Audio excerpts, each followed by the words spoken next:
বাপের পিঠ এবং মায়ের বক্ষ দেশ থেকে এক ফোঁটা টপকে পড়া পানি থেকে আমি তাকে সৃষ্টি করেছি। এই এক ফোঁটা টপকে পড়া পানির ভিতরে 2.5 লক্ষ প্রাণ থাকে। আজকের বিজ্ঞান পরীক্ষা করছে কয় লক্ষ? 2.5 লক্ষ। বাংলাদেশে এগুলোর শক্তি বেশি না কম? বেশি। বাংলাদেশে এদের শক্তি বেশি। বাংলাদেশে একজন মায়ের একসাথে 7টা বাচ্চা হয়েছে। কয়টা? 7টা। আমার ঘরেও টুইন আছে। টুইন তো আমাদের দেশে স্বাভাবিক। সবচেয়ে বেশি ক্যালিফোর্নিয়ার একজন মায়ের পেটে একসাথে 12টা বাচ্চা দুনিয়াতে এসেছে।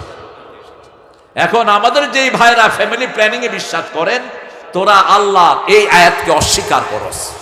আজকের বিজ্ঞান বলছে এক ফোঁটা মায়ের ওবামের ভিতরে যেই ফোঁটাটা যায়, এটার ভিতরে 2.5 লক্ষ জীবন থাকে।